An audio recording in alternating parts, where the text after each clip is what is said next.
The following contains offensive language and spoilers. Listener discretion is advised. Boom, boom, boom, boom. I was trying to see if I recognize what you were going to say, but I couldn't recognize it. Anyway, what was that? Anyway, we'll get back to it. Whatever. That's we'll the get back jingle. to the jingle. Oh, our new jingle for 2024. Nice. Welcome back to the Comic Book Bullies for Nerds New Bully. My host, Lee Red, a.k.a. the Boogie Oogie Woogie Man, with my co-host. And this is Eli, a.k.a. Snow Job. Yes. That's definitely dirty. But anyway, shout out to me, shout out to Eli, and shout out to our third partner, the AI. Because it's only a matter of time, right? It's only a matter of time before the AI is running the show. We're just bots, robots. We'll be like Max Headroom, yes. Pretty much. See, that's an old reference, Eli. Every time we get old, we get more dated references as we go along. Sit on it, turkey. No. You jive, turkey. Yeah, so we're Up back your with the nose with a rubber hose. Yeah, so we're back with the episode. And I made a statement last week that we were going to change the format, but I didn't think they thought I was going to literally change the format. We changed the format to make it easier for you to look at it on your phones. You don't have to turn us and you have to do all like that. We're right there in all its glory. So we're here. This is us getting with the times. Exactly. I know we're old, but we're trying to keep up with you whippersnappers, all your TikToks and all this you shit. Youngins and yes. Right. Yeah. Yeah. So this might work out or this episode might bomb horribly. I'm here regardless of what happens. I don't know. Just enjoy the show. Yeah, but like I said, we're just gonna jump into it. What do we have first? You know what, Eli? We got actually a meaty show for a show that has nothing going on. So you want to just jump into it? Sure, man. Yes. Yeah, no banter, no chicanery, no malarkey. Let's just jump into it. So these shows, when we usually have nothing to talk about, they end up being like 3 hour long. Yeah, and I'm gonna say why I think this might go long, but we'll see how it goes. Anyway, Eli saw a show, and I was shocked he saw this show. I was like, wow, okay. Yeah. The show he saw, I'm gonna go ahead and set the mood. The show he saw was Monarch, Legacy of Monsters. That's the show he saw.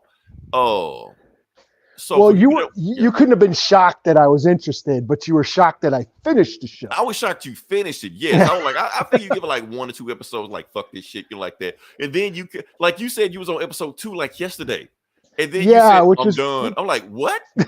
which is what happened at first when it first came on. I tried to watch it and I couldn't make it. So when you watch, because I was going to talk about Monarch Legacy of Monsters, and I was going to just spoil the whole thing. If I like, okay, this happened, because I'm going to just tell you, and I was going to try to sell you or not sell you on why you should watch the show. But since you watch the show, I don't have to sell you or not sell you. Or another. Yeah. But we'll get into that. We'll get it. Hold on. We have a caller. I can't even see that. What does it say?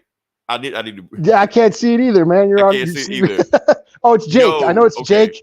I can't read what he's saying though. I read it's yo. It was so small. I thought he was saying yes. I was like, Jake. Jakey Poo in the house. How progressive of you, Jake. Anyway, and we'll fix this format when we get to it. But yeah, that's the thing. So you saw this show, and you know the procedure. We know the procedure. Like I said, when certain topics pop up, I take the front. But when Godzilla is there and you've seen Godzilla, then you're in the driver's seat, Eli. So I'm going to fall back. I'm going to smoke a cigarette or whatever, or a candy cigarette, because we are drug-free, And I'm going to let you explain what you thought about this show. And then after that, then I'll bring my thoughts into it, or I'll just jump in whenever I feel like it, because that's what I normally do. So yeah. Was Godzilla on this show? Okay. I'm gonna go ahead and jump in now. Okay, this is a Godzilla show with no Godzilla. I gotta let you know that ahead of time. You go to Waffle House, you expect to see waffles. You go, nope, no waffles. Leave. What about waffles? Like, y'all have waffles on the thing. No waffles. Go away. So this is it, but you got to remember that didn't trick us, because Godzilla is not in the title anywhere. Yeah. So technically, they didn't trick you. Yes, he's all over the posters. Yes, he's all over the trailers. Yes, it's the monster. It's the monster verse. Right. So bait and you're switch. thinking there's bait and switch. So and they did just enough where you can't say they bait and switched you. They can always say, hey, Yes. it's on you if you thought Godzilla was going to be here. Godzilla wasn't in the title, just monsters. Eli, this show gaslit us. That's what it did. That's the new word we learned for 2023. It gaslit us. Because was there monsters on this show? Oh! Is it man the real monster? You gotta read between the lines, man. It's all metaphors. Let's back up. Let's back up. So what did we watch this show? We watched this show on Apple TV. Like I said, I had Apple TV. I don't pay for Apple TV. They just keep sending me Apple TV. I don't know why Apple wants me to have Apple TV so badly.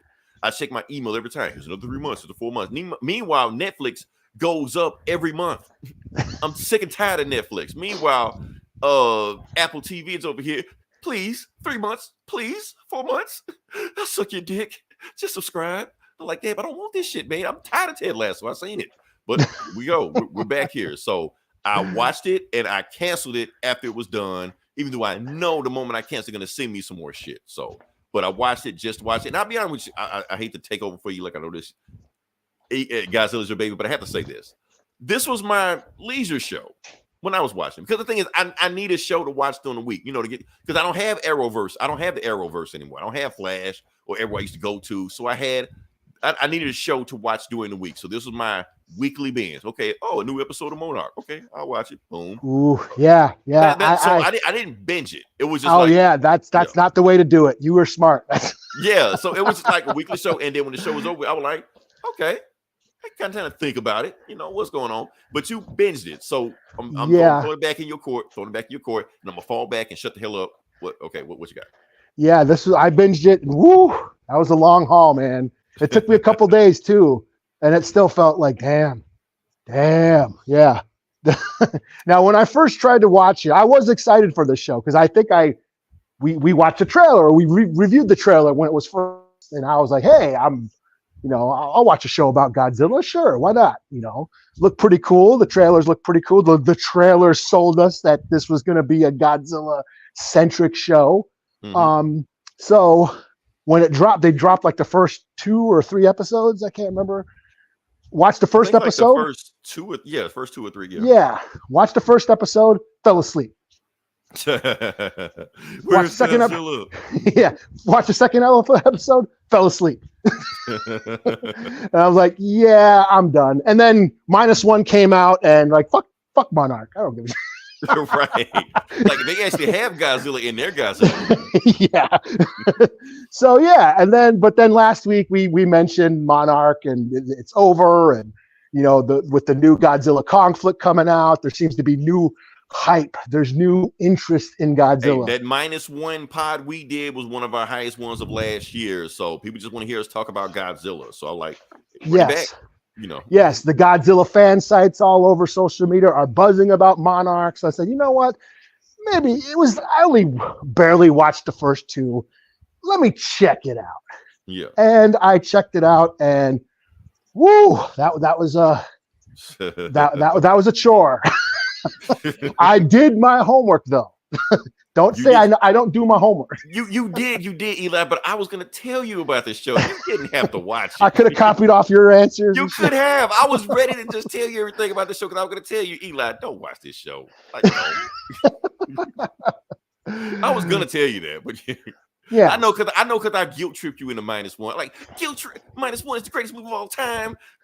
Fuck Casablanca. It's -1, and then I was telling you all this shit. Then you didn't watch it. Now you felt bad. I know I guilt tripped you in this. I was not going to guilt trip you in the show. I was going to tell you, Eli, this, and that. So if you decide to watch the next 8 episodes, that's on you. Ooh, yeah. It was on me. Yeah, it was on me. And the Citizen Kane of monster movies, it was not. So because, like I said, it was barely any Godzilla in this Godzilla show. I think they have it on the site. I think out of the 10 episodes, there might be 5 minutes of Godzilla. I don't even. I think it's under a minute. I'm on the high side. I'm highballing. Yeah, it might not even be that. I'd say 90 seconds. It's more than 90 seconds because the last episode kind of just throws. Oh yeah, okay, yes. The last episode did feature a Godzilla kaiju battle, which was cool. I did enjoy that part. Just 10 hours too late. Like it finally got there. Like yeah. So what is Monarch? Monarch is part of this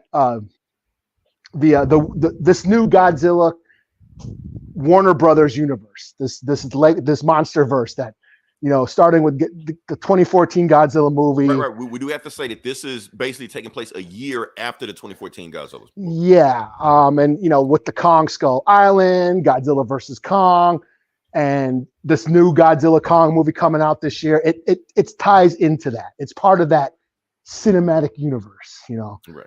So even though none of the people in this show show up in any of the movies. No, none of the characters except John Goodman. John Goodman's character has a cameo. That was a spoiler. Because I'll just go ahead and say this. Yes, John Goodman does have a spoiler because that was one of the spoilers towards the end of the show. Was it revealed? Because I kept looking like, who is this guy? Why is this guy here? And it turns out that guy was John Goodman. Yeah. And he popped up in Skull Island.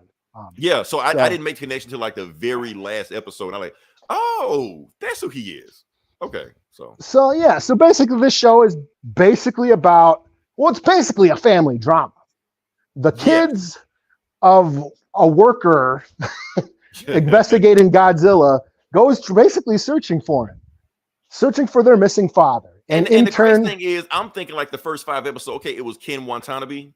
To let them fight. So did I thought that's who it was supposed to be. Yes. Yeah, it wasn't him. It wasn't him. It's just some random asshole. Like, okay, so the one thing that I thought this show was going to do, it didn't even do that. Yeah. Yeah. So they go searching for their dad. They end up uncovering this big conspiracy with this organization called Monarch that is where the show comes from. So that's been studying the Titans, the giant monsters, Godzilla, Kong, all those guys that we've seen in all these movies. Mm-hmm. And that's kind of what it is. It's got a sort of a spy espionage type of feel, sort of a mystery espionage thriller sort of. It's a prequel, Yes. Yeah. Now, I don't mind spy thrillers. I like James Bond. I like, the Parallax View, all the President's Men. I dig shit like that. But they went, and this is my biggest pet peeve about this type of shit. They are trying to uncover a mystery that we already know about. Right. For 10 episodes. Does Godzilla exist? Yes. Yeah. Oh, there's this giant footprint. What is this? What could it be? Like for 10 fucking episodes. And I'm like, we already know the answer. I can't stand that shit. Like Predator prequels, like, what's going on? The characters they spend half an hour or half the movie wondering what's going on, what's killing us, what's out there. And this been 9 episodes. Yeah. So it was a slog to get through. It was basically, it turned into a family drama about characters because this dude that's not Ken Watanabe is having kids all over the planet. So and they all eventually meat up like what the fuck? And they're banging everybody, and the kids are banging everybody, and his girlfriend wants to bang his sister. Yeah, just have a threesome. Just do that, man. Like holy shit! Like what is this fucking 90210? Like what? That's basically what it turned. You're right, exactly right. It was a family drama, and it's like they really going into the family. It wasn't just their family because it was also like the grandma had like a thing going on where they wanted to, because we didn't know who their dad's dad was. Like, is it Wyatt Russell? Is it the dude playing John Goodman? Is it somebody else? Like, who's the daddy? We don't know. And we don't care either.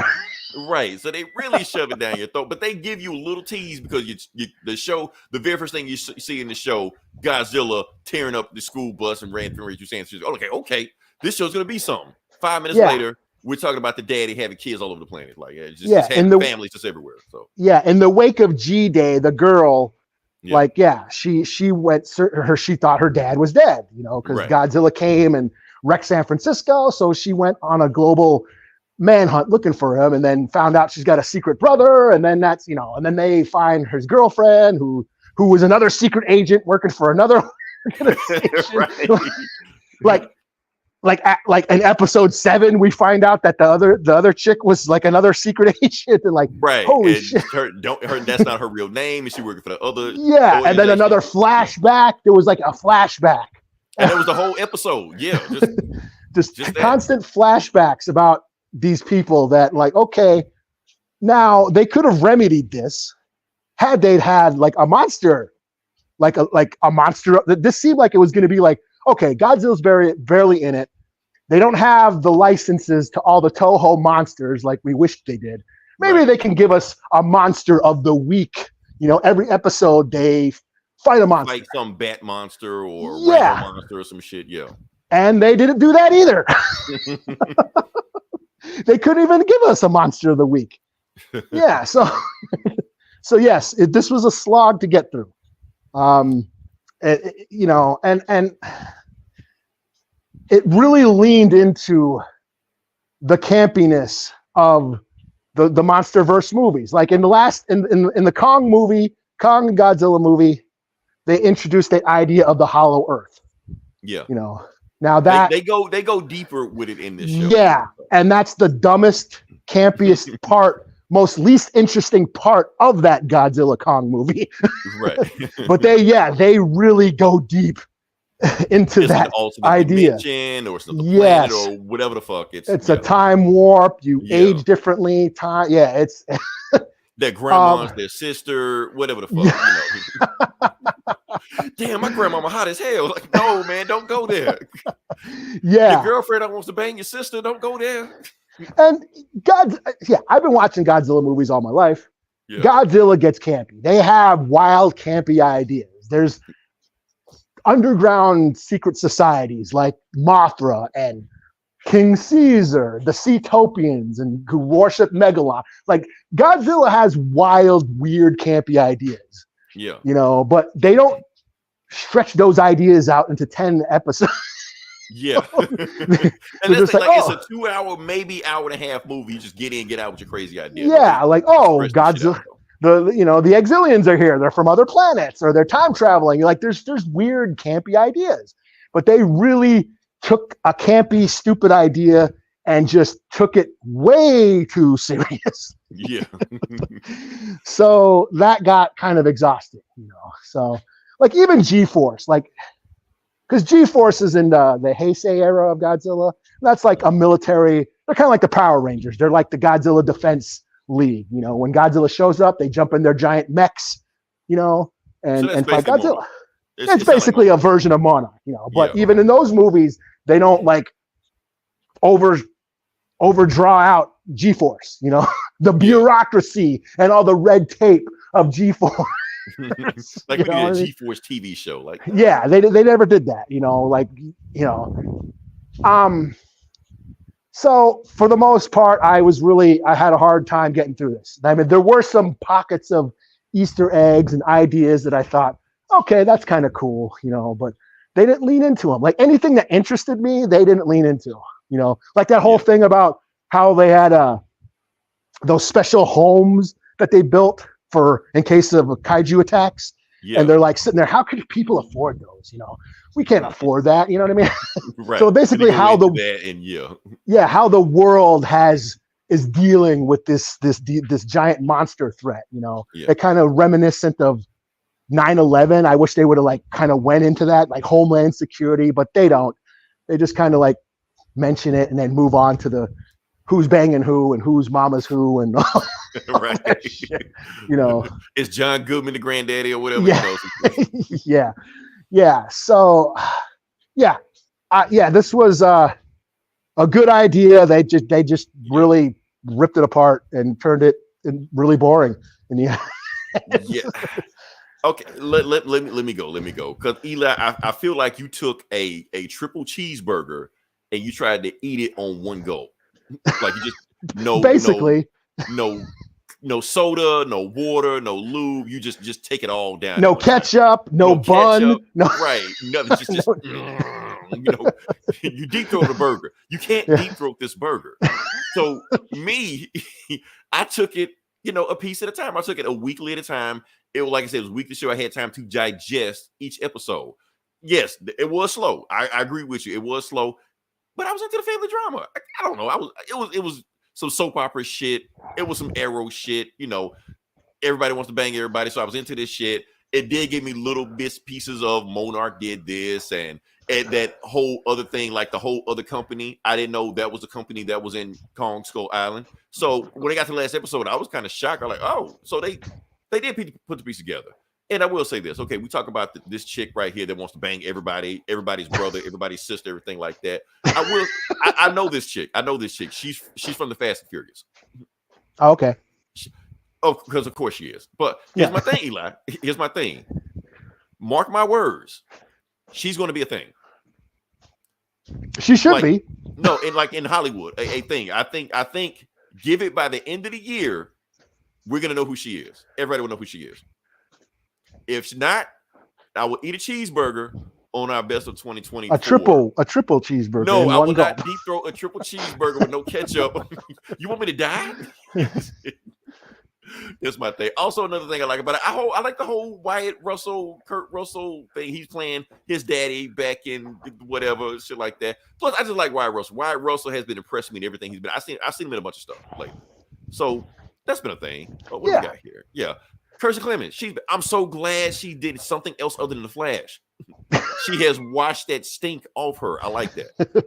So that's what I'm saying. I enjoy that. So that's my thing. But that's the thing is like when it turns out she was a secret agent too, she wasn't even a cool secret agent. Like I was like, oh, who is she? Does she, is she working for that one company that had those hovercrafts? That like in that the last movie or something, something. Right. But no, she was just working for some other asshole company and the other company that's rival. Yeah, and she went on the run because she had hacked into some.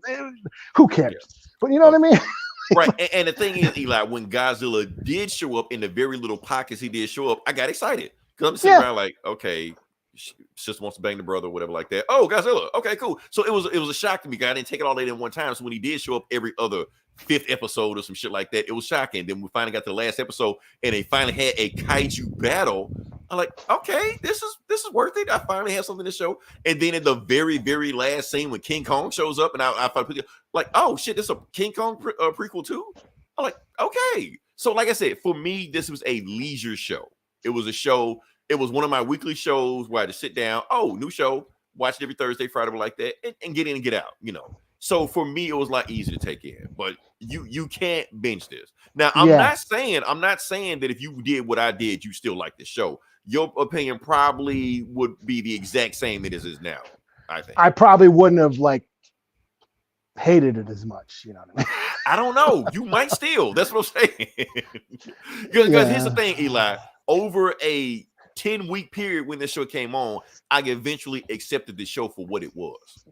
I know it wasn't Godzilla gonna show up every episode. I know it wasn't that. I know it's gonna be this family drama. This is what the show is.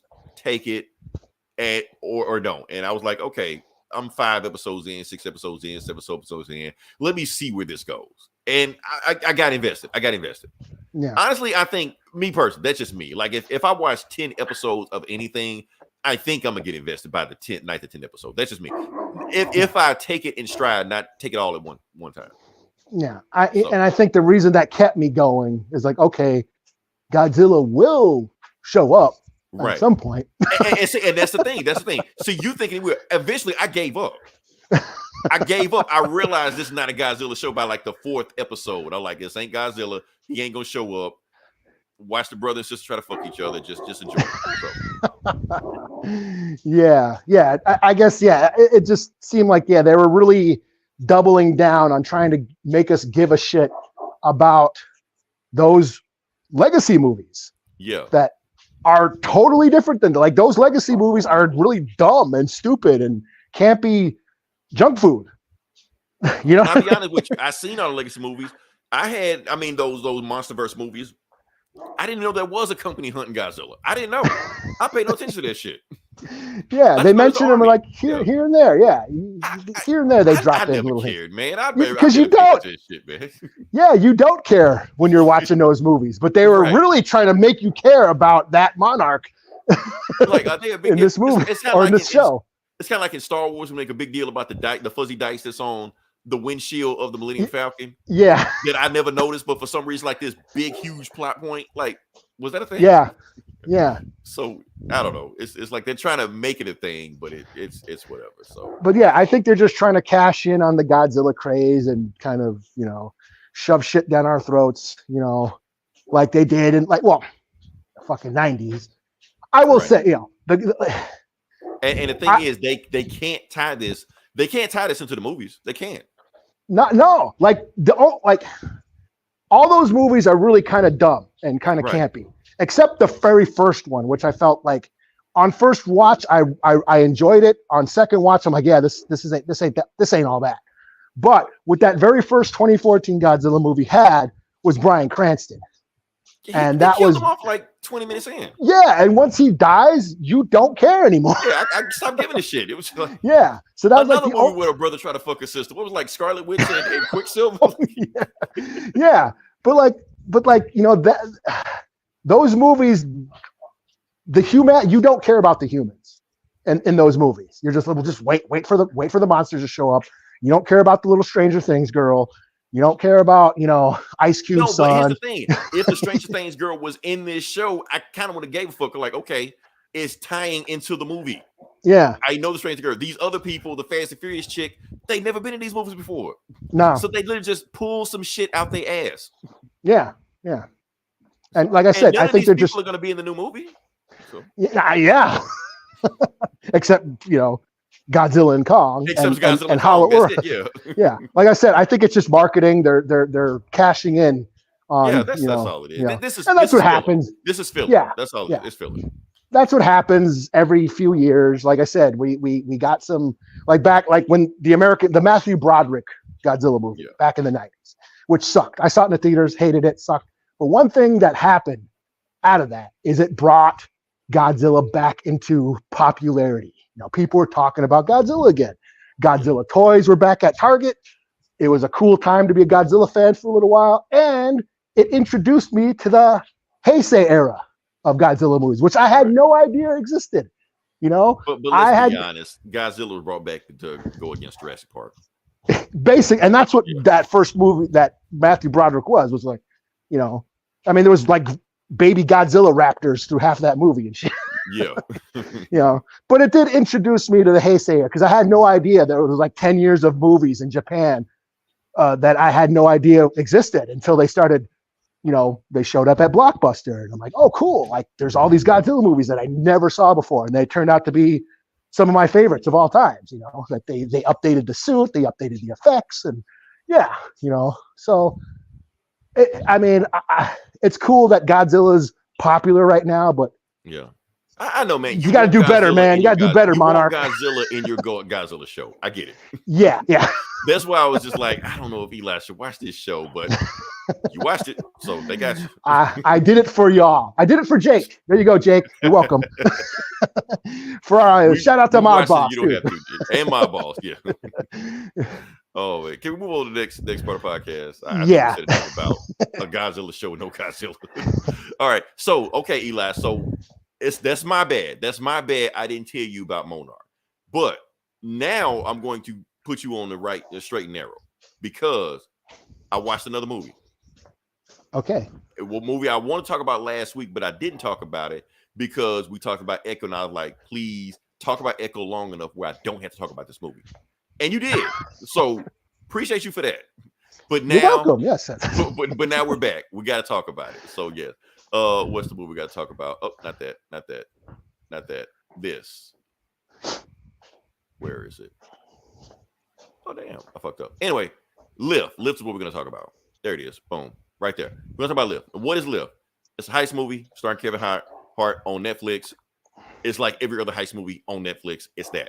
So reason I want to watch this movie. So the thing is, the reason I want to talk about this movie. Now, first off, Eli, this movie sucks. Don't watch it. Everybody watching this podcast, the movie sucks. Don't watch it. But the reason I'm talking about this movie because there's so much, chatter and discourse about the movie and people saying this about the movie, people saying the movie. People don't know why the movie sucked.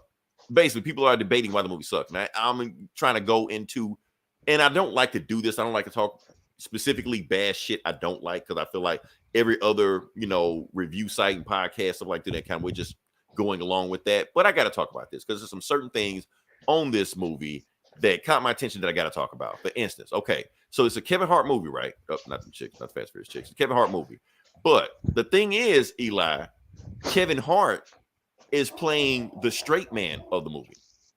So he's a straight man, not cracking any jokes, and everybody else around him. Like straight as in he's not funny, not like straight as in gender or right, sexual not orientation. I know it's 2024. We have to clarify.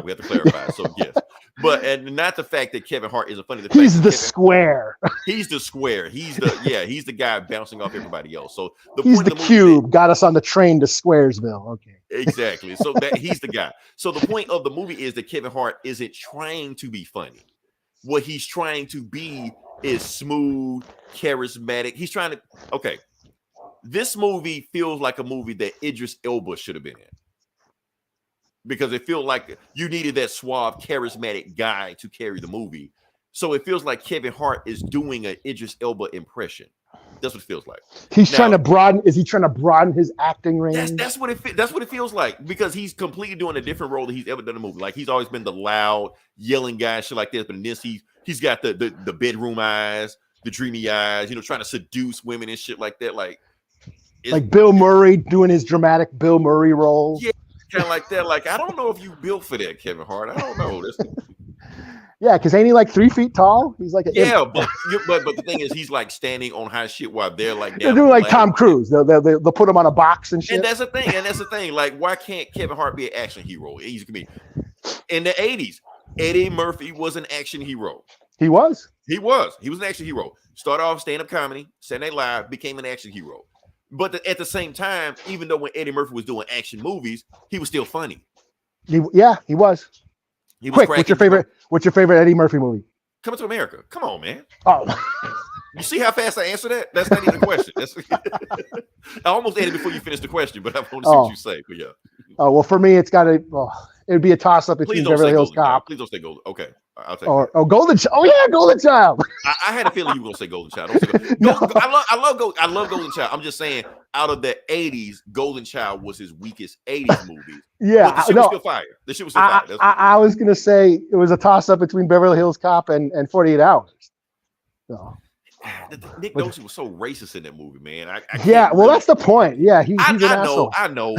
I should just get over it. But yeah, no, I'll go with Beverly Hills Cop because yes, Reggie is more of the sidekick in 48. Yeah, that's like Axel Foley is the main main guy, and they're his side, like Judge Reinhold and all stuff like that. So yeah.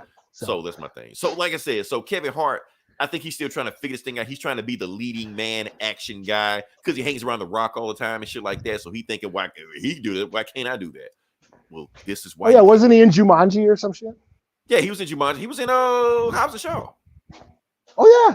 Yeah. Was he? Saying, yeah. I don't remember. Exactly. Damn. Exactly. That's my whole point. So the thing is, he's trying to step out of his comfort zone where he's trying to be look at him. He's got a turtleneck. He's serious. He's trying to be Archer. Yeah. Exactly. So like, I don't know, man. It's just like I said, if Idris Elba was in this movie or somebody, cool like that, then maybe this movie would have been okay. But Kevin, and the thing is, it's not that I'm gonna give Kevin Hart the benefit of the doubt. I think Kevin Hart actually did a fairly decent job. It's just hard to separate Kevin Hart from that. That's all. Like, you can't go to his Netflix special and then watch this shit. You can't unsee it. So that's my thing. Because even Eddie Murphy in like Boomerang, it's still funny. Was suave and smooth, but he was still funny. He was still funny. Yeah, he was still funny. Yeah. So that's the thing. You gotta learn how to have balance. Like I said, this is his first try. Maybe he'll get another crack at it, but I don't know. Did you ever see? I'm pretty sure you didn't. But Kevin Hart had a TV show on Quibi. You ever heard the Quibi app? No. Nobody's heard of it. No, it's a show nobody's heard of. I saw it. Anyway, it's on Roku if you can find it. It's on Quibi. The show is called Die Hard, where he goes to action school. And everybody's just laughing at him. So I feel like this is almost a movie that could have been like a fake movie in that TV show. But he decided to make it a real movie. So like, whatever. Okay. Another thing about the movie when I talk about why that perplexes me The guy that directed this movie was F. Gary Gray. Now, for those who know who F. Gary Gray is, oh no shit. Well, yeah. Oh, I do. I know who he is. Yes, you know who he is, but a lot of people don't know who F. Gary Gray is, but they know what he did. Like I said, he directed a lot of your favorite movies. Friday. He directed Friday. Yes, he directed. Set It Off. He did that. Set It Off. Yeah. Oh, I didn't know that. Okay, he did Set It Off. What is Straight that? Out of Compton? Did he do that? Yeah. Damn. Oh, okay. Do you know who F. Gary Gray is? That's what I want to do. I know who F. Gary Gray is.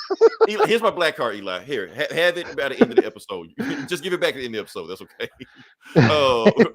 Fuck, I was gonna name some more movies, but never mind. Anyway, he did Italian Job. Another movie. Yeah. So you think, okay, he did Italian Job, but that movie was pretty good.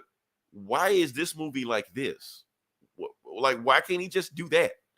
So I don't know. I'm not used to F. Gary Gray to be like, at least did he make one of the Fast and Furious movies? Yes, he did.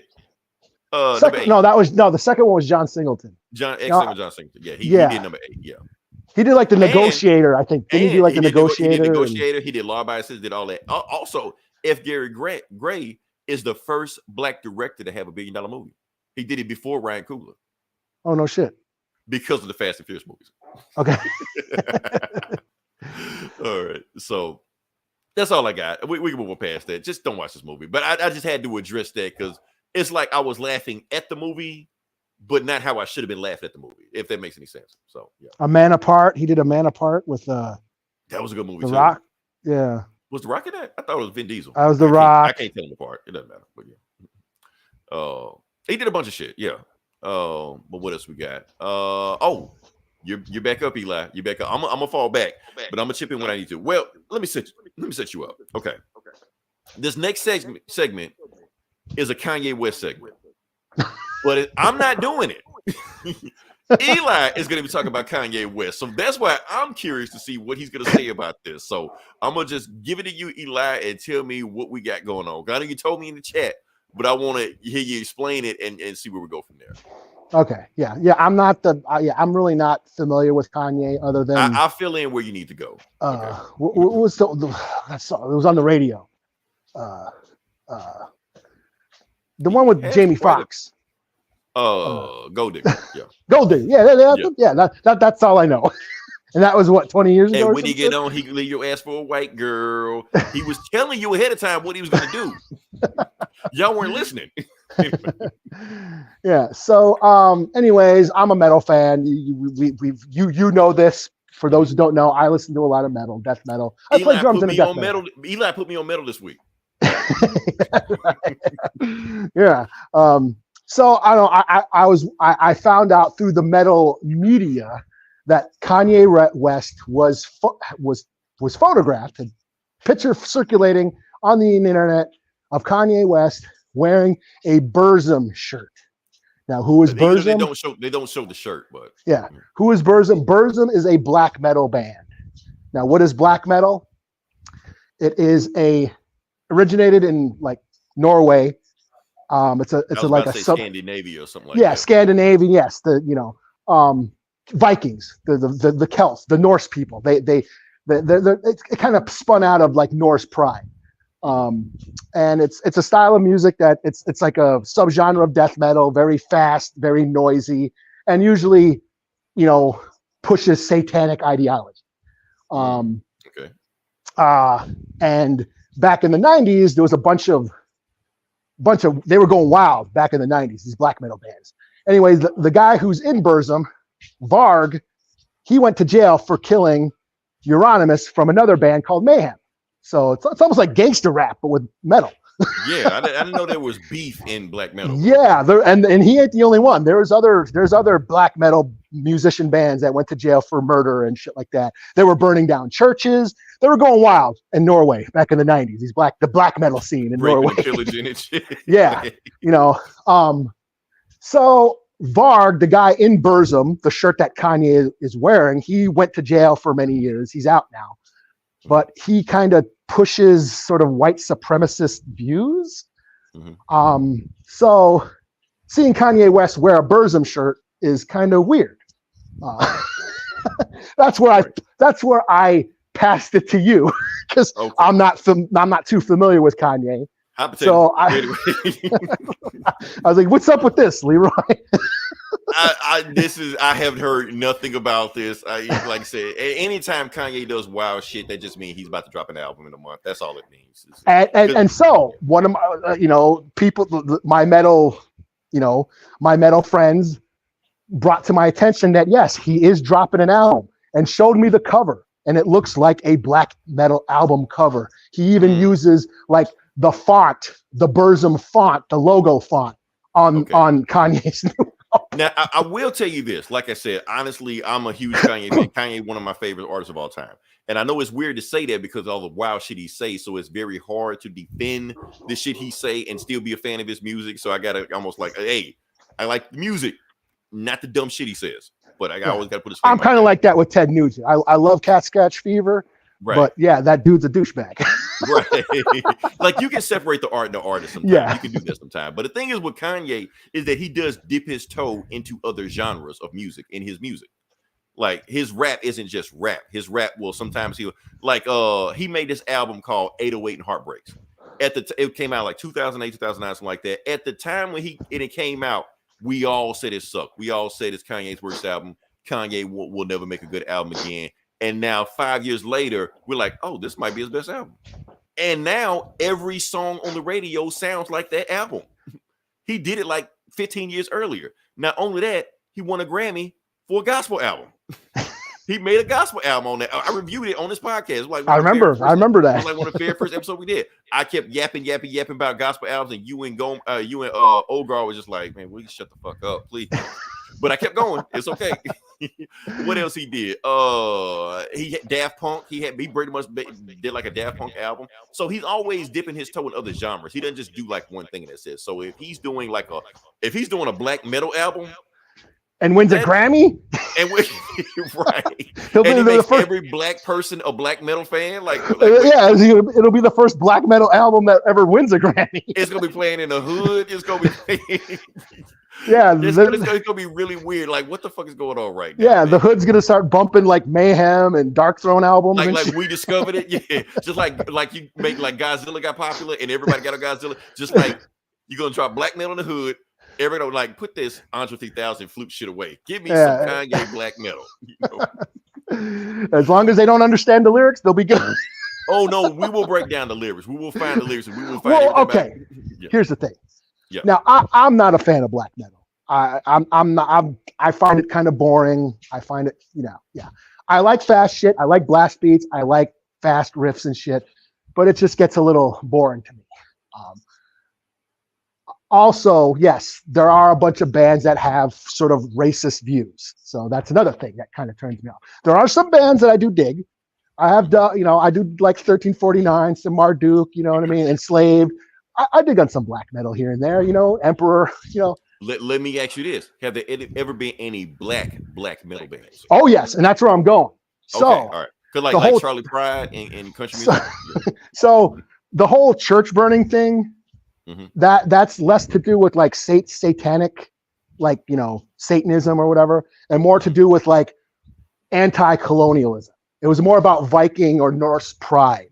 That's what they were getting into. These black metal bands were getting into their Celtic roots, and the Vikings. They felt like Christianity was taking over, so they was attacking. Yep, the Vikings, the Celts, they were colonized by Christians. So that's kind of what happened. And there's a lot of native metal bands that have a lot of black metal like influence and kind of dig on black metal for those because they view it as anti-colonialism, an anti-colonization sort of theme.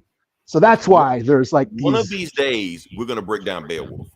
We're not gonna do it today, but we're gonna break down Beowulf. It's some shit. It's some shit in that story. Oh yeah, the best 3D movie I ever saw.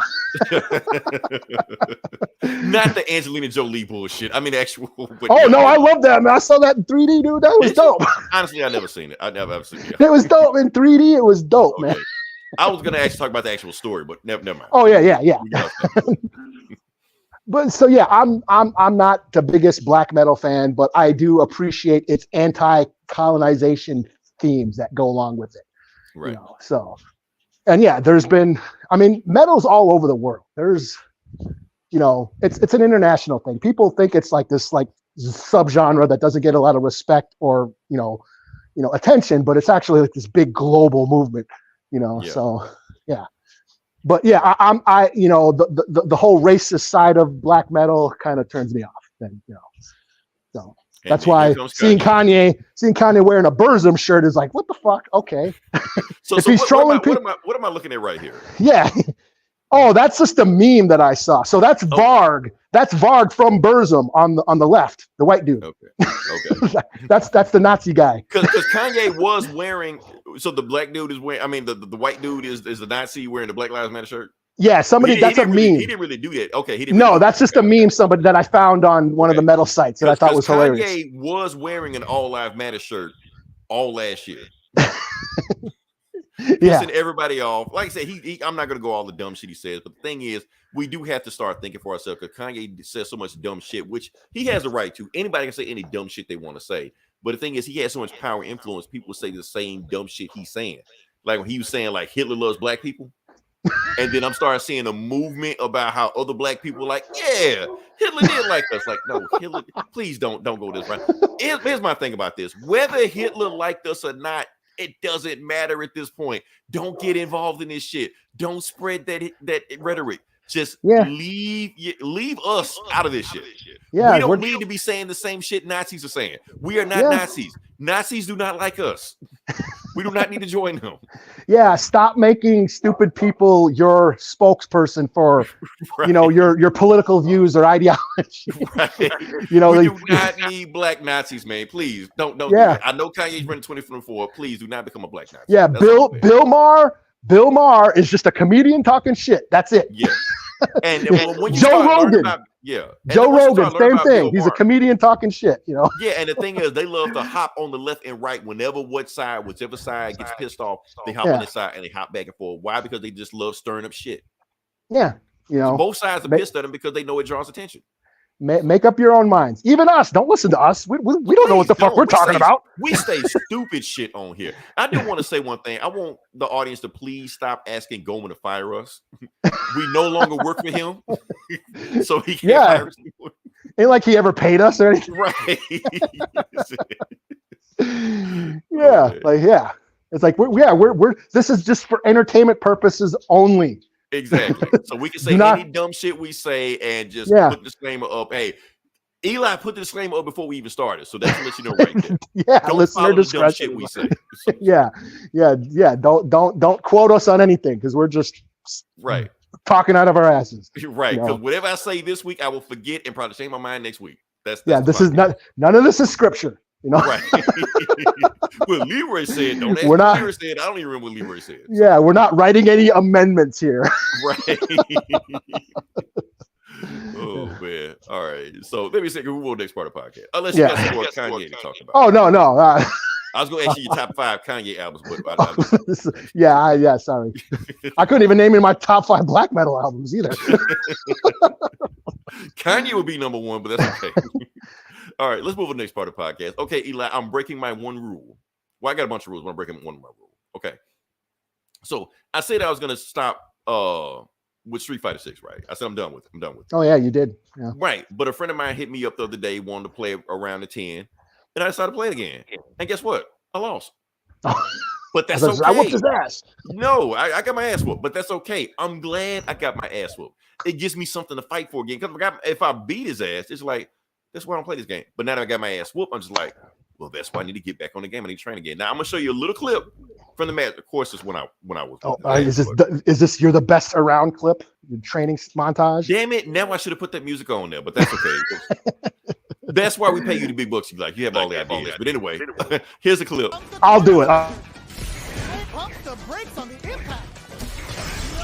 Let's motherfucking go, baby! Let's motherfucking go, baby! Fighting back against the odds and giving them a chance to win this. That's the only round I won. That's why I didn't play anything else. But it was like an hour-long clip, but I just wanted to put that right there. So then you stop. We're done now. I'm done. Right. It just Leroy is offline.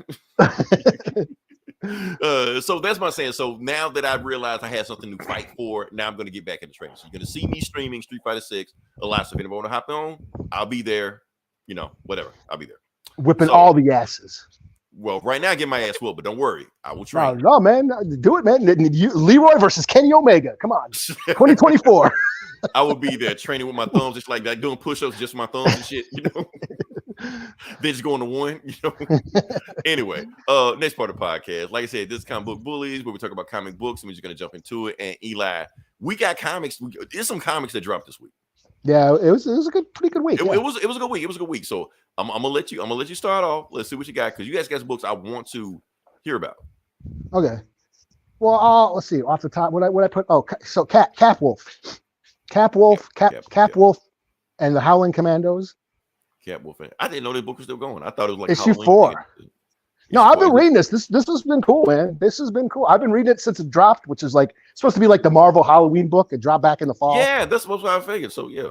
You know, but I stayed with it. I like that first issue, and I like the second issue, and this is the last issue. So this was fun. This was really fun. So this is it's of course it's not canon. It's like an Elseworld, you know, Earth, whatever, you know, 69 or whatever. It's an alternate future where Captain America becomes a werewolf in World War II. So him and the Howling Commandos go to Germany because Nazis are doing experiments at some weird castle. They go there to investigate. They get attacked by werewolves. Cap gets bit, and he turns into a werewolf. And so the next few issues is him battling werewolves. He ends up meeting this like French like witch, and she is like the leader of the werewolves, and she's been working with the Nazis, and she was going to double cross them and basically take the Nazis over and shit. And then she was going to rule the world with werewolves and shit. So he ends up fighting her and you know, defeats her. And this last issue that's basically what it is. He defeats her. The Howling Commandos blow up the castle and live happily ever after, basically. But Captain America they never cured him. He's still a werewolf. So ooh, werewolf that night. yeah. So no, I thought this was a hell of a lot of fun. It's just dumb, campy fun, monsters, you know, that whole Nazi monster subgenre that is always fun to me, you know. Nazis doing experiments on monsters. They said Hitler was in the occult and stuff like that. But I'm not a Hitler historian. I'm not. Yeah. Like Raiders of the Lost Ark. Even that touched on that. Indiana Jones lore touched on that shit. So. Hell, Captain America First Avenger touched on it. Yeah. Red Skull was like a offshoot. There's no reason he would look for the Tesseract, because they were saying the Norse gods planted there, which it turns out they did. Yeah. People didn't pay attention to that. The Marvel goes deeper than you think they do. But yeah. So this was like I said, this was a whole lot of fun. The last issue was cool too. Art was dope. Action was dope. This was, like I said, just dumb, stupid fun that I had a blast reading, and actually sad that it's over. So 4 out of 5. Yeah. Maybe the volume 2 next Halloween. Yeah, next Halloween, bring it back. Yeah. You know? All right. So next book I'm going to do is a book that nobody else is reading but me. I wish more people was reading this book, but if I'm gonna hold it down by myself, I'm gonna hold it down by myself. Invincible Iron Man number, what is this, 14? I think. I don't know. I think it's still tied into the fall of X. The X is falling, you know. So they're here.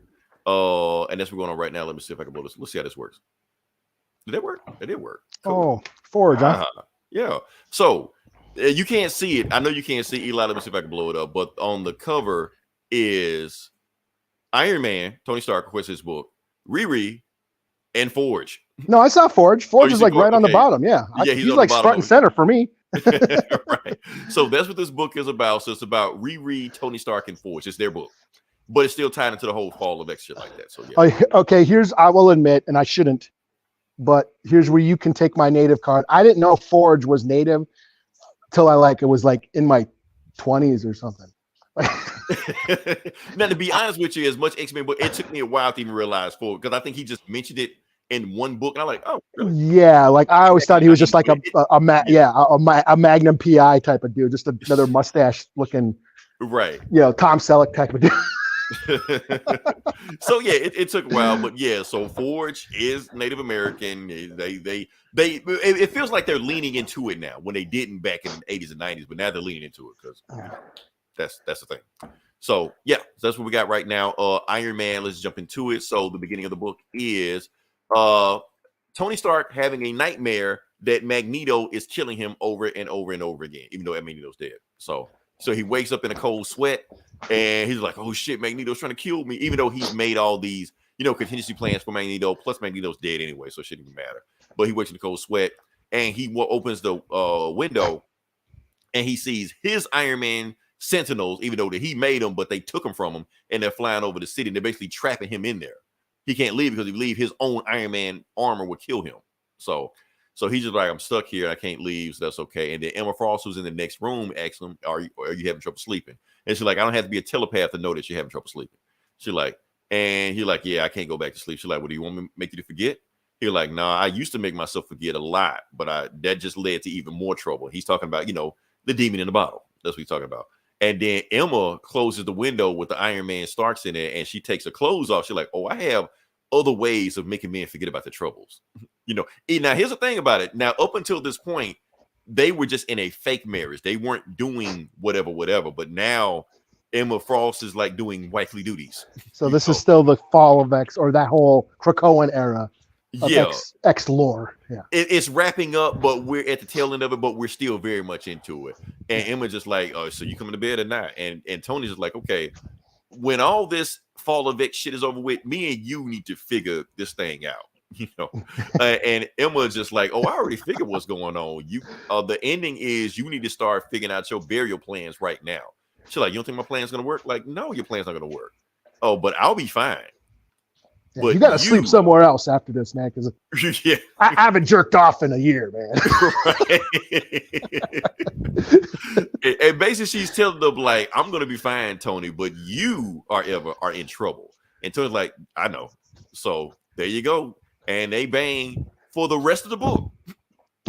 Yeah. So like I said, Superman's weakness, kryptonite. Iron Man's weaknesses, big titty blondes. So we're all Tony Stark at heart. So yeah. Anyway, the book cuts to Riri Williams and Forge in space. Like I said, we don't see Tony and Emma for the rest of the book. They're done. This is now a Riri Forge in space book, and they're facing down a space dragon. And the space dragon is one of the same space dragons of like the cousin of Fing Fang Foom. I was gonna say, is it Null? No. Right. Null is. So it's not Fing Fang Foom, but like his brother or cousin or aunt. Fee Fi Fo Fum. Yeah. His mother on his brother's cousin's side. So yeah. And basically the dragon is telling him, telling Riri, because he sees the rings on her hands. She was like, no, you don't have to worry about me. I'm not threatening you. You have to worry about you. Those rings on your hands, each 10 of those rings are 10 curses. So if you don't get those rings off your hand right now, you're going to do something terrible that you can't undo. And then the dragon just flies off. And that's it. We don't see him again. And they're just like, and Forge just like, see, you Avengers, you got it too easy. When a dragon tells you straight up what's going on, what's going to happen in the future, listen to him. Us X-Men, all we got to do is some old chick in a gold mask speaking in riddles. So you should listen to him. And she's just like, anyway, we need to do this thing Tony asked to do. So what they're doing, they're in Never the Lear. I keep fucking it up, but anyway, the Thor, the Norse planet where they did all that shit. So anyway, they talk to the dwarves that make all this shit, and they take all the Mysterium there to forge it into some weapon that Iron Man. It's spaceships. They're gonna make spaceships out of Mysterium, and they're gonna pay the dwarves in Mysterium, and like just let. But they're saying that our forges are messed up right now because I guess Carnage fucked them up or some shit. I don't know. I don't read the Carnage comic. Yeah, it happened in the Carnage comic, but yeah. So anyway, they go down there and they're basically saying that if we go down there, we're going to give you the Mysterium and we're going to show you how to make Mysterium into other things, how to smith Mysterium. So they go there, and a few days later, they build all their spaceships, and they're done. I guess it was like a week or some shit like that, and they made the spaceship. They made Iron Man spaceships based out of Mysterium. There's pretty much, we'll see what they do later on.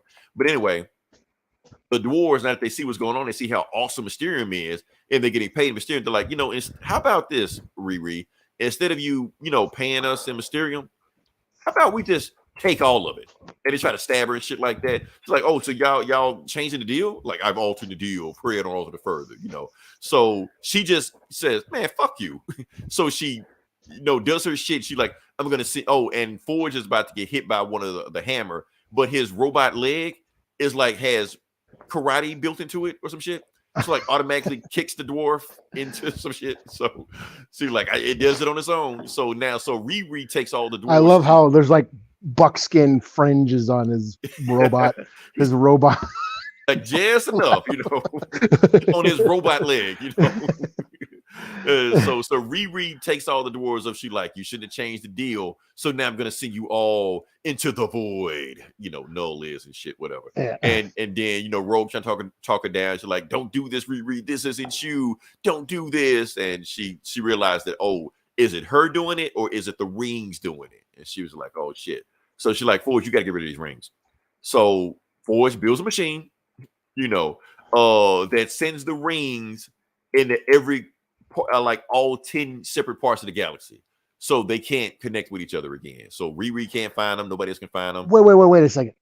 Yeah. Are these the 10 rings? The Mandarin? Yes. She's been the Mandarin for this Iron Man run. Oh, okay. I did not know that. Yeah, I reviewed it a while ago, but anyway, she's no longer the Mandarin, so it doesn't matter anymore. So she's just back being regular Riri.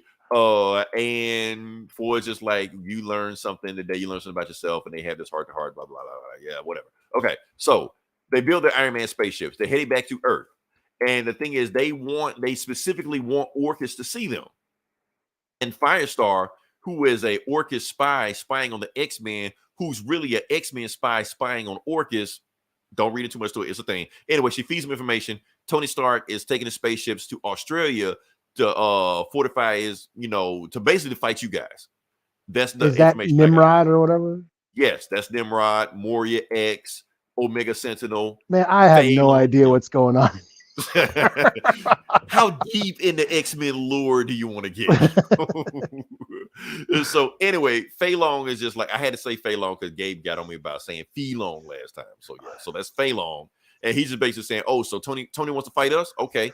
If he doesn't become a part of Orchis, I'm going to kill Rhodey, and I'm going to trap him in an Iron Man suit that I control, and I'm going to move him around like a puppet. And he leaves out of here, and then all the other Orchis, basically all these people like robots, shit like that, they just looking at each other like, fuck that, man. Go kill Tony Stark right now. Stop fucking around with him. Kill him right now, since he want to do what he want to do. And Nimrod tells the dude in the helmet to go kill him, and the guy in the helmet's like, cool. And the guy in the helmet has Wolverine claws. So why does this guy in the helmet have Wolverine claws? Here's the reason he has Wolverine claws. Because all the X-Men, when they do all their cloning shit and rebirthing and stuff like that, Orchis found one of Wolverine's dead bodies. Okay, yeah. And weaponized it. Yeah. Yeah, Beast made a bunch of Wolverine clones, yeah. Yeah, so Orchis got one too. So they're going to send that Wolverine clone to go kill Iron Man in the next book. So, yeah. Oh, and War Machine gets out of jail, I guess. So, War Machine in jail. I don't know if that's okay. Yeah, I feel like I should admit that. Yeah, yeah, because that's where he's been the whole time. So, all right. So, like I said, I'm still enjoying this book. Emma Frost and Tony Stark banging left and right. We don't see them again. Riri and Forge, they're like the two science nerds, but like the Avengers science nerd, X-Men science nerd, bonding over science shit. I like it. Orchis plotting shit. It's all coming to a head. Like I said, I'm enjoying the book. Nobody else enjoying the book. I don't care. I'm enjoying it. So it is what it is. Slap a score. Ooh. 4 out of 5? 4 out of 5? I'm going to get a 4 out of 5. 4 out of 5. Good cool. Strong 4 out of 5. Yeah. So honestly, I think I pretty much gave every issue in this run a 4 out of 5, but that's still a good score. So yeah. All right. So what you got next? Well, I'll do Nightwing number 110. Nightwing. This now, I have questions. I have questions about this. Okay. Book. Honestly, I'm gonna let you talk because I feel like you're gonna answer whatever question I have. So go ahead, and if I still have questions, I'll answer. But I feel like you're gonna answer my questions. Okay. So this is a Beast World tie-in. Yeah. Oh yes, that's Damien. That's Cat Damien, Mr. Mittens. that's dumb as hell, but I'm loving his name, Mr. Mittens. That's what I was like. Why the fuck is Damien a cat? But okay. Yeah. So it's a Beast World tie-in. So yes, the Beast World, the event that's going on in DC, spitting out of the Titans. It's awesome. This is crazy. Starro or like Beast Boy turned into a giant Starro and started infecting the planet with Starro, parasites, and turning everybody on the planet into like animal monsters. Batman is a werewolf. What? Anyway, okay, fine. And He's and been and transformed to a bat so many times. Fine. yeah, Batwolf. Yeah, that was a couple issues ago. And then Damien got turned into a cat. So this not a tiger, not a panther, just a straight up cat. Okay. So this issue introduces, I can't remember what her name is, but she's like she was in Arkham, and she almost got transformed into something. Anyways, the whole book takes place in Gotham. The city's turned into a bunch of monsters. Nightwing is searching with Superman, Jonathan Superman. Basically can't find Damien's heartbeat. So I can't find his heartbeat. It's either he's dead or it's got a different rhythm. He must have changed. We got to find him. So they end up finding him underneath Gotham. There is a hockey rink that fell during one of the many cataclysms that happened in Gotham. This could have been No Man's Land, could have been Joker War, could have been whatever. Yeah, they go to the Iceberg Lounge. They find out there's this pit. They call it the Pit, and it's like a cage fighting, tournament. Way underneath Gotham. They go down there and they find out that girl from the Arkham has been hosting these Beast War fights where they're pitting creatures against each other and they're fighting each other like pit fighters. Problem is, these are just ordinary citizens of Gotham that are just been animalized, and they're fighting each other and killing each other. So there's this big bear woman. She's this woman who got turned into like a big ass grizzly bear. She ends up fighting, and here is the bear woman against Mr. Mittens, and out pops Cat Damien. Wow. So Cat Damien and the bear woman end up scrapping and shit. And Nightwing and Superman, we gotta stop this. We gotta put a stop to this. But Superman can't get too close, because if he turns into a Starro Garo or whatever, he's just gonna just wreck the planet. Yeah, he'll fuck up the whole place. Yeah, so he's got to keep his distance. So Nightwing goes in there, kicks some ass, while Superman, Jonathan, picks up the whole hockey arena and flies it out of underground and brings it back. Of course, Batgirl's working on a serum and shit, and they cure Damien, and they're just like, we gotta stop this. We gotta, we saved Damien. Damien's guilty about what he did, and all that shit. So we gotta put a stop to this. So they go find that girl who's been holding the fights, and like, yeah, you're going to go to jail for this. So that's about it. But other than that, this was, it was fun. This Beast World event has just been a lot of fun. Crazy. It's crazy, weird, trippy, wild shit, but it's a lot of fun. I think Beast World 1 is on DC Universe. They just went ahead and dropped it. I'm reading it. I'm going to read it. It's crazy. It's crazy. And I haven't read all the tie-ins, but they're all pretty cool. Yeah, that's my fault for doubting Tom Taylor. He doesn't miss, so I don't know why he think he was going to miss. Yeah. Because it sounded stupid. But when I read first issue, I'm like, what the fuck? Like some more Night Terror shit? Like, no, this is okay. No, this was pretty cool. So yeah, 4 out of 5. Okay. All right, cool. Next book I'm going to review is, did I lose it? Oh, there it is. Okay. Black Panther number 8, I think. Yeah, Black Panther number 8. Like I said, I fell off on this book. So did I. I think I'm caught up. Like I said, I stopped reading it when after the Deathlock fight. I was like, well, I don't need anything else after this. But he's fighting somebody else in this one. Who is he fighting in this one? Monet. He's fighting Monet. Another X-Man. Yeah. Okay. Nope, wrong one. You may not know this because she's from Generation X. One of those. Yeah, I'm not deep. Yeah. Not that deep. Yeah, this like early 90s shit like that. There it is. Okay. Damn, we had another topic we didn't talk about. I'll talk about it next week. Don't matter about it. Basically, what's going on right now? To get everybody caught up on the story. If you haven't been following the story, there's a gang war going on in Burning T'Chaka, which is the city that Black Panther's hiding out because he's been exiled everywhere else in Wakanda but there. And he's trying to find clues on who's behind the gang war. And it turns out, I'll go deeper to it. Anyway, point is he's about to fight X-Man. Monet, if you don't know who that is. So let's go to it. Let's watch him fight Monet and we'll get into it. Okay. So, so we get down to it. He's inside of Monet's house. Well, he's inside her father's house because he found out her father has something to do with the gang war going on in Burning T'Chaka. And she's there. She's just like, there's an intruder in my house because she got basically, okay, what are her powers? Everything. She has all the powers. She's a telepath, psychic, whatever like that. And she has a psychic like barrier on this house that she knows if anybody comes into the house. So she shows up who's at the father's house and she's ready to attack him. She sees T'Challa. Oh, and she can turn into a demon thing, whatever, with diamond claws. And she slashes him. She's just like, what the hell? A fake T'Challa, because everybody thinks it's a fake T'Challa here. They don't think he's the real T'Challa. So she slashes him, and she's just like, "Will you stop this? Let's just sit down and just talk." And superheroes can't talk it out; they got to fight. So he's just like, "This is my house," and then bam, he punches. Well, this is my country. So, like I said, T'Challa, equal opportunity. And then since she won't stop, he actually stabs her with the vibranium knife. She's like, "My shit is, I'm made out of diamond. How the hell you stab me?" Like it's vibranium. Vibranium goes to diamond. So will you chill?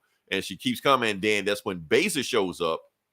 Gets her, and she's like, look, he is the real T'Challa, the real Black Panther. If you don't stop, he will kill you.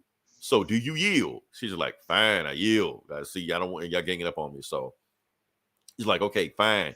He's real T'Challa, and you're looking for somebody that you love, don't you? And you're looking for my father. She's like, how you do that? And T'Challa's telling her she's a telepath. And she's a telekinetic because she just telekinetically breaks the rope around her. She's like, yeah, I could have did this shit anytime I wanted to. I just didn't, So while they're basically having a conversation, she wants to know what happened to your father. And she basically tells them what happened to her father. And, we cut to this. Okay. So this is what happened. So basically the daughter of the main crime boss in Burning T'Chaka is dead. And his daughter's having dreams that he was killed by T'Challa. It didn't happen. But when she walked in the room when he was getting killed, T'Challa was in the room. So he's been framed for the murder of the biggest crime boss in Burning T'Chaka. But she wakes up and she's been in. So this is the big bad of this whole arc right now. This demon called Kavuma. I think I'm saying it right. Kavuma. Kavuma is the big demon, basically the devil, if you want to say that. So that's what they're saying. We'll come back to them later on. They're interrogating Monet, and she's like, why don't you give us any information, Monet? We gave you information, and plus we didn't kill you. And she's like, oh, that's what you think happened? And while they're talking, she's telekinetically serving coffee to them. Coffee? Just fucking with them, just let you know, like, I could have whooped both of y'all ass if I wanted to, So they sit down and talk, and basically what she's saying, like, look, my father went into business with Baba, the Wakandan crime boss, because he wanted my father to be the face of the operation while he puts the dirty money behind the operation, and they were building a facility off-world. Like, why are they building off-world? They're like, okay, so you know how dirty companies have, like, embezzled their funds and, like, offshore accounts? But people are finding that left and right. So what we did, we took the intergalactic, like, teleporter to the Empire of Wakanda in space, and we're going to teleport the money and the facility there. We're going to have an off-planet account. They'll never find the shit there, so they'll never find the dirty money, And he's like, well, what is he building there? What does he need the money for? And he's just like, I don't know. That's when he disappeared. So, not just past this. Basically, the Kavuya, the demon, comes back at her father, telling her, get your clothes on, let's go. We got to do some shit. So they go do some shit. Anyway, so Monet's like, look, the X is falling, the house of X, the trust is falling. I got X shit to do. Y'all figure this shit out. And T'Challa, if you find my father, I'll be in your debt. And she just flies off. And T'Challa's just looking at like, if I mess with another X-Man, I'm gonna be an X-Man because my ex-wife is gonna cut my dick off. So I'm not gonna look at her. It's a good one. Yeah, thank you. I took me some time for that one. So yeah. Anyway, they're on the train going back to going back to Bernard T'Challa because they was off somewhere doing some shit, and they just have a conversation with each other. Basically, just like she been hiding information from T'Challa, but Monet kind of exposed the information. She's like, "Why didn't you tell me this information?" The reason I didn't tell you because I don't trust you. Matter of fact, I still don't trust you. Like, how you don't trust me? I've been honest with you the whole time I've been here. She's like, "Well, if you trust me, why don't you tell me why you came to Bernard T'Challa? You could have went anywhere on the planet. You could have went anywhere off the planet. Why are you here?" And she's like, "To learn." You're like, "You're the smartest man in Wakanda. What have you learned here?" She's like, "I learned about myself. Like, I learned, like, basically being in the streets. I learned more in Bernard T'Challa's streets than any teacher or book could have taught me. I learned about myself. I learned about humility. I become more humble, and becoming more humble actually made me stronger." I'm like, that's pretty deep. Other shit, don't care. Bypass that. And that's what he says right there. So I've learned more about myself and I've learned more about my people. I've learned how to become a better leader by learning how to serve. That's pretty interesting. And she was like, and he's also saying another thing, like, I always put my identity in, like, being the king of Wakanda, being a monarch, being royalty. I've always put my identity in it. That's who I was face first. So now I realize if you take that away from me and I don't become the king and I'm not royalty, what am I? And I realize I'm still T'Challa and I'm more than my throne. And he stares at Beza, and it'll say, "Up, we're here," and that's it. So I'll come back to later on. Anyway, Demon Kavuma takes her to her father's grave, her family's grave, and they walk into this tomb where the rest of the family is in. And he's telling them, "We're gonna free the others." Like, the others, like, yes, because nobody is truly gone. This is traveling. So I guess Black Panther's gonna fight zombies next issue. I guess something like that. I don't know, whatever. So that's the book. So. Now we're caught up. We're caught up. That's all we want to do. We just want to get caught up on that one. So, boom, there we go. So, it's all right. It's okay. It's another one where he fights a superhero for like 5 issues and it's about other bullshit. So, honestly, I just read it just to kind of just peek my head in to see what's going on with Black Panther. Mm-hmm. So not much apparently. So, all right. So, yeah. So slap a score. Ooh. 3 out of 5 because I guess he's fighting some demon. Oh, this one we'll talk about. I'm not gonna post it back up. Him and this whole shippy, flirty thing he's got going on with Beza. Eli, I'm trying to keep the barbarians at the gates. I can't hold them back any longer. They're coming because we know what's coming. We know Black Panther is gonna get a relationship with Beza. Okay. And we know when that happens, Storm's gonna freak out. His shit. What'd you say? I didn't. I was gonna say Storm's gonna lose her shit. Well, no, fuck Storm. We ain't worried about Storm. I'm talking about the internet. The internet's gonna lose his shit, and we know why. For those that don't know, Beza is trans. So, like I said, I did not know that. Yeah. Anyway, yeah, I did not know that. Yeah, I'm not. You know me. I'm not the biggest X fan. So she's Black Panther. She's not an X-Man, but anyway, or is she? I'm sorry, that's a bad joke. Who's Beza? Okay, is this Beza? Is she's not the who was? Oh, Monet was the X-Man. Monet was the X-Man. Okay, yeah, Monet's not trans. I fell off this new Black Panther run. Okay, like a while ago. Black Panther's new sidekick is trans. I did not know that. That was okay. Last I read, it was that one dude teacher guy or whatever. He was his cousin, not cousin, whatever. Yeah, that's who I was. So I haven't read this in a while, so he shows up too. He got kidnapped by the crime boss. I skipped that page, but anyway, like that. But yeah, okay. So the point is, Beza and Black Panther in every book, like, they get closer and closer, more, and eventually they're going to get romantic. And when they get romantic, that's when shit is going to hit the fan. Honestly, Eli, that's why I had no problem with it. But I haven't been reviewing this book because I don't want to kind of fan the flames. But it's only a matter of time before it gets out there. Headline, they're gonna have all kinds of headlines. Yes, it's gonna get ugly. Both sides are gonna get at each other. Yeah, because this is what happens. This is what they do. This is what they do. Yeah. So I'm dreading that day because I don't want to have a conversation about that with Black Panther. Like, I just don't. I want to have a conversation about him beating demons and fighting zombies and shit like that. Not this. Who he's fucking. Yeah. I mean, I have no problem with it. I just want to have the conversation with assholes that are gonna have a problem with. That's all. Yeah, I'm same here. I don't care who fucks who. Yeah. I don't give a shit. Yeah. I want to see motherfuckers beating their asses. Right.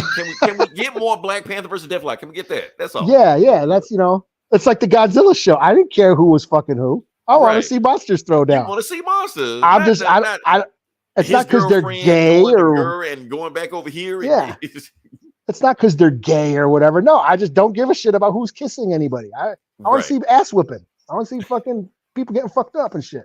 Exactly. I never saw The Lake House or the Notebook. I never seen that shit. Right, but you can't say that nowadays. So now, if you don't like Monarch Legacy of Monsters, not because it's only 3 minutes of Godzilla, it's because it's woke. It's got an agenda, and now you're part of the problem. Like, no, I just don't want to watch the show. They seem to like, and that's what gets the clicks. That's what gets the attention. This is what's going to happen, and I don't know. It's going to get ugly. We're just going to have to just ride the storm, Eli. Okay, let's both eat a cheeseburger while Black Panther fucks the chick. That's all we can do. That's going to be. We're going to review that book when it happens, and it's going to be 5 minutes of us as eating a cheeseburger.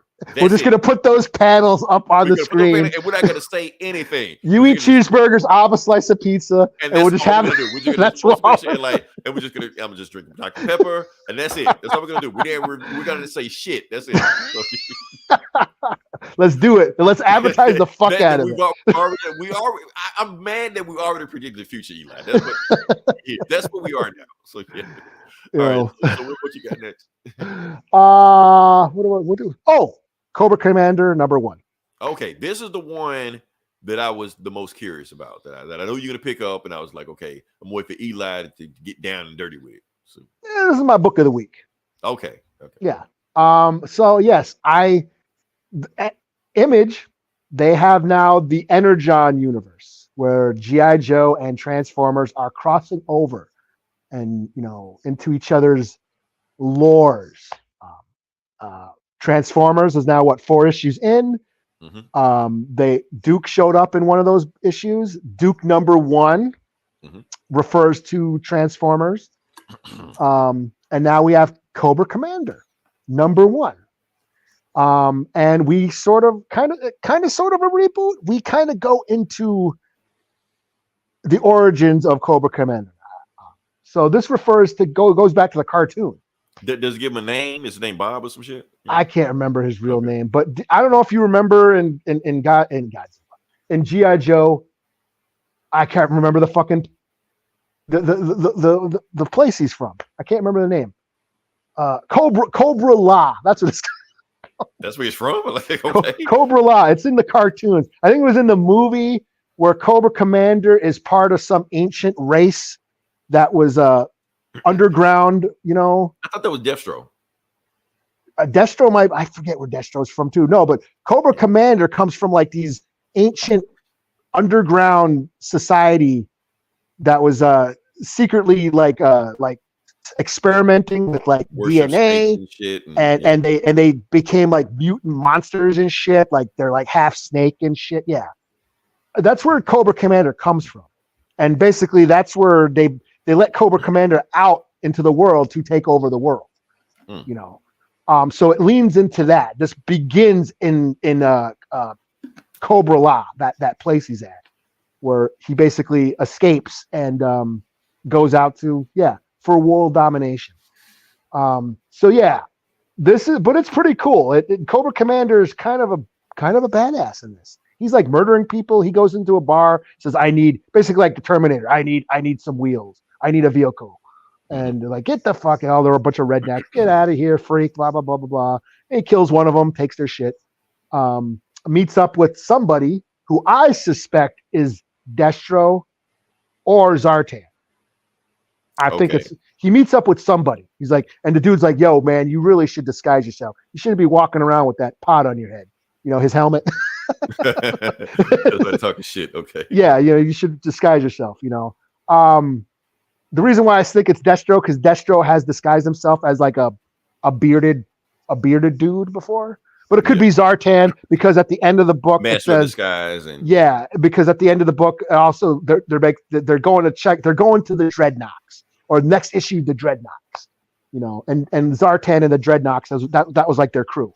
But it also it reveals that Cobra Commander has Megatron. Now Megatron has been like dormant and kind of. So he hasn't been in the Transformer books. Yeah. He's been there, but he's inactive. Because all the Transformers they're all wrecked and they haven't been repaired. They're searching for Energon to make repairs on them and bring all the the Decepticons back to life, the Autobots back to life. They're not all functioning yet. So Megatron has been like basically hasn't been turned on. That sounds dirty. But yeah, Megatron's just there, just inactive, not operative. That's why Starscream has basically been doing everything. It's like Megatron's dead. He fuck Megatron. But it turns out that Cobra Commander had Megatron at and this is where it gets weird. I'm not sure the timeline because in the Transformer book, it looks like Megatron has been like in the ice for who knows how long. But in this, it looks like Cobra Commander had Megatron at some point and is basically using, Cybertronian tech to build his army or whatever. So okay, so all these books are connected. Yeah, they're all connecting. Pretty cool. I thought it was pretty cool. It was, it was nostalgic, of course. I played with G.I. Joes. I played with Transformers. I watched those cartoons. Even got into some of the comics too. Actually, G.I. Joe. Here's the thing. I ain't break your okay. I had a G.I. Joe toy. My cousin broke it. Just one? Just one. It was like one of the black dudes. I can't remember what it was. It was one. Roadblock? Not Roadblock. It was like one of the skinny ones. Or maybe the Roadblock. One of the skinny. Yeah, one of the skinny black dudes. I think that was a skinny black G.I. Joe. I can't remember. But Roadblock was like Stalker. I guess. I don't know. I'm sorry. I'm not in the G.I. Joe lore because I'm still traumatized when my cousin broke my toy, ripped his head off, and I was like, man, fuck these toys, man. I never touched them again. I never touched any of them. I didn't even want to watch the show because I got pissed off every time I watched it. I was my badass cousin. So, I forget that I'm a little bit older than you. Yeah, I mean, yeah, because it was there. Like I said, I remember the show, but I just didn't like it. Yeah, G.I. Joe is a huge part of my childhood. It was like part of everybody's. Like I was the weird kid for not liking G.I. Joe. That's the thing. Yeah, because like 83, Star Wars was done, pretty much over. That was 83. That was when Return of the Jedi came out. Star Wars had run its course. By 84, we were playing with Transformers, G.I. Joe, He-Man. Star Wars was kind of out. That was the trend and was done by 83, 84. So yeah, and then G.I. Joe. I was really I watched G.I. Joe comics. Those were the first. Now I had read comics here and there, but G.I. Joe was like the first comic book series that I read month to month. Yeah. Ooh, I got to get the issue. Yeah. So yeah, I was into G.I. Joe for as a kid, and the cartoon and stuff. So yeah, so that's why reading this, it really took me back to those days. I mean, I haven't read. I read some of the IDW stuff, mostly the shit with the ninjas and Snake Eyes and Storm Shadow. But yeah, I have no idea what they did with any of the other Joes. I didn't know what Duke has been doing in the IDW universe or any of that shit. Same thing with the Transformers. I know Gomer had a whole podcast just on the IDW they were the Hasbro comics of all time, according to them. So I don't know. All I know about this new Transformers is it's going back to it's building off of that Generation 1, the cartoon that I grew up. The one that everybody knows. So. Yeah, so but this was cool. I had a lot of fun with this. The Cobra Commander is like kind of a bad because in the cartoon it even says, I was reading the liner notes in the back of the book, Joshua Williamson, who's writing this and everything else. How? yeah, I know. Here's the thing. That one day I'm going to prove Joshua Williamson AI. I'm going to prove it one day. Because I think he's writing the Duke book too. There's no way he's writing all this shit. He's writing the Superman. Yeah, Superman, Green Arrow, Green Lantern. Yeah. So, but anyways, he had his liner notes in the back of the book and talked about how Cobra Commander was always retreating, and he's kind of a coward. That's my first thought of Cobra Commander when I hear Cobra Commander. Like, retreat. That's what I think of. So, so why should he be a badass? Okay, I can. So he wanted to make Cobra Commander a badass and not run away. So yeah, he's like shanking motherfuckers and just yeah, just kind of being the Terminator, Okay, So, nice. but yeah, this was a lot of fun. It's a 4 out of 5. I'm really into this crossover, the Energon universe. I might go back and, hey Gomer, if you're listening, well, not right now. He won't be listening this far in. So, is Void Rivals worth reading? Because I guess that ties into this too. I'll just ask him tomorrow. Yeah. All right. But yeah, this was my book of the week. So yeah, pretty cool. Okay, so you got your book of the week. Now here's my book of the week. All right. Okay. So James Bond, Volume 2, Number 1, whatever it is. I can't remember what they called it, but yeah, this is my book of the week. Now, why am I doing? Oh, where is this the Garth Ennis one? Yes, this is the Garth Ennis. Oh one. shit! Yep. I was gonna read. Well, look, tell me about it. Okay. Yeah, like I said, this is Garth Ennis. For those who don't know who Garth Ennis is, like I said, I don't know why you don't know Garth Ennis, because it's a comic book podcast, so you should know. But I know a lot of people don't read comics, watch this podcast. I guess I don't know. He made The Boys. Mm-hmm. He made The Greatest Run of the Punisher. Preacher. He made Preacher. He made a bunch of other shit. I can name some other shit also, but then we're gonna start like Hitman. I was like, they go deep in the rabbit hole. Point is, he makes a lot of fucked up shit. Cross. Didn't he do Crossed? He wrote Cross too. Yeah. Yeah. Point is, he does a lot of fucked up comics, but the awesome fucked up comics. And now he's writing James Bond. So I'm like, whoa, I want to see where this goes. Like I said, I've been reading James Bond comics on here. So, and I know I got a feel of what those comics are like, but I want to see what Garth Ennis does when he steps his toe into it. Because you got to remember, Garth Ennis is British. So he grew up with James Bond. So let's see where it goes. So let's start here. James Bond. And the name of his book is Cold Heart, Cold Steel. So let's just get into it. Okay. Eli, yeah? He's not there. He's gone. That's okay. Oh yeah. Here. Okay, good. I was gonna party on anyway. Okay. Okay. So the book starts off not like you expect a regular James Bond movie or book to start off. We start off with the funeral of Sebastian Costanza, and his father Pablo Costanza had gathered all his family here because he wants to avenge his son, because his son was killed by James Bond, and he's naming all his family members he has right there. He's got, yes, we have to kill the Englishman known as James Bond, because Sebastian Costanza was some kind of big time drug lord. He was sent by MI6 to kill him, and now they want revenge. So he's naming off his family members. He got his 2 sons who were leaders of a death squad, his 2 daughters that were like child soldiers that killed so many people before they was even teens, his wife, who is his head interrogator, who he's seen the crazy shit she does to people when it's time to interrogate, and his mother, who had so many people in her bed and she killed them all. He don't know who his father is, because his father is one of the people he killed. So yeah.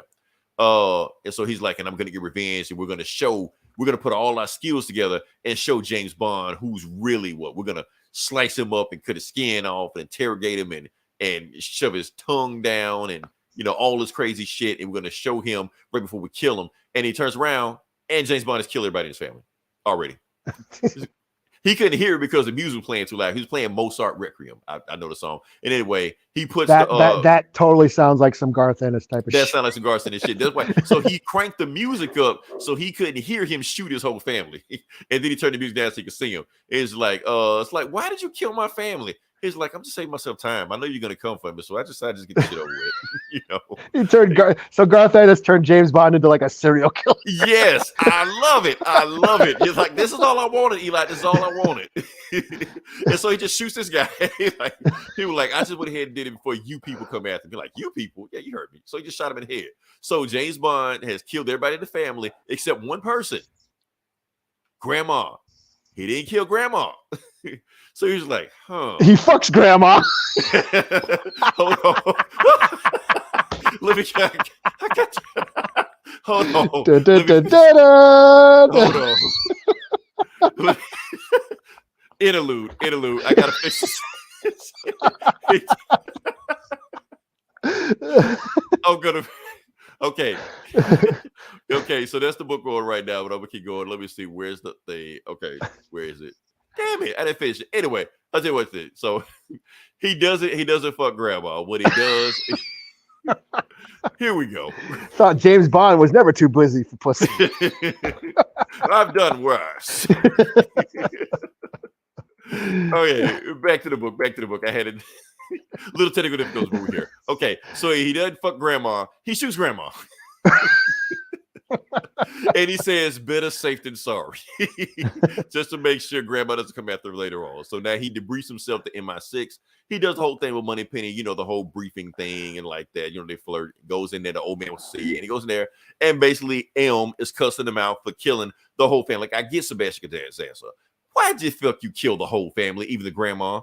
It's like, because they were going to come after me. This just save us time and money. Just be done with it right now. You're like, okay, cool. So, yeah. Damn it, Starsky. You and Hutch cost the department over $1 billion. Give me your gun and badge. And basically, he's telling him about his next mission. Next mission he's showing him some footage about two monkeys playing with this bomb, and the bomb goes off in the freezer. He's just like, wait a minute, did the bomb, did the image pause? He's like, no, the bomb didn't pause. That's the weapon. They made a ice bomb. The reason they made an ice bomb is because if you kill somebody with ice, like a grenade with ice, it doesn't damage the environment, it doesn't damage the building, doesn't damage the air like a nuclear bomb will. We press a button and it defrosts. Or if it's in extreme heat, it defrosts on its own anyway. So that means we save the environment and we kill everybody. So they're like, so where did this shit come from? Well, so the Russians made this 50 years ago. But we stole it from them. We sent an MI6 agent in there. They stole it. Well, a 00 agent. He went in there, stole it for us, but they only half did it. So we've been trying to complete this thing for the last 50 years. And the moment we did it, which is what you're seeing right now, somebody stole it from us. So we need you to find out who stole it and do what you do. Because like I said, if for the reason you don't know, James Bond isn't really a spy. James Bond is an assassin. When they see James Bond in, that's it. So they want James Bond to find out who stole it and take care of it. So that's the thing. So, and we go to Q branch, and he's talking to Q, and it's whatever like that. He basically find out information on the 006 agent that stole the thing to begin with 50 years ago. Q knows the guy. He's like, when I first started there, go find the guy here. His name is Archibald Tryon. That's his name, Archibald Tryon. Go see him, and he'll give you more information about what he did when he stole the thing. So Bond goes to Archibald's place, but he's out in the beach just killing the sun. And he's like, Archibald Tryon, and he like waves at me like here. So he's got to go out there and talk to him. Takes his shoes off, go out there, talk to Archibald Tryon. He like, look, I know you're a 00 agent. I'm a 00 agent, but I take that, secret shit seriously. So I'm not telling you anything. You're like, you got to tell me anything. I already know. I know about the mission in Russia that you did. You're like, oh, okay. So he likes to tell me what happened there. What's to tell you? I went in there. I banged a whole bunch of beautiful women, a couple fat ones, shot some people, and got out of there. He was like, the things we do for king and country. He like, queen. Like, oh yeah, it's the king. Shit. So that's letting you know that this is recent. I feel like they're still hurting from that. England, British, Oh, yeah, I guess. Yeah, sure. Yeah. So anyway, we go past that. And basically they're saying, look, I stole it from them. And so I guess the moment we fixed it, we perfected the formula, they stole it from us. So apparently there had to be somebody on the inside that we're doing. So who was there? We don't know. So while they're having a conversation, a black van parks up behind Bond's Aston Martin, and these four people come out of there. And they're just talking, and they're just like, and basically Archibald's telling him that. So I don't know who took it. But the thing is, I do know that the Americans was impressed with what I did, which is good for us because we've always, even to this day, we have that Cambridge 5 situation hanging over our head. Even to this day, we are a laughingstock in the intelligence community.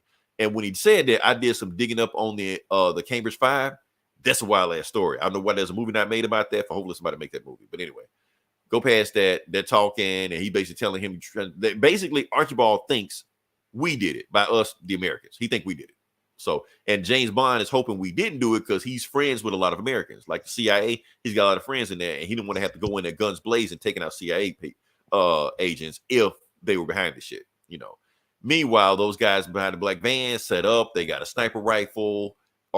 James Bond got all the information. He's leaving, and while the guy clicks him back, he sees the glare of the sniper rifle lens there, So Bond already knows what's going on. Like, oh shit, I'm about to get sniped. So he pulls out the keys to his Aston Martin, hit the key fob, boom, his Aston Martin blows up.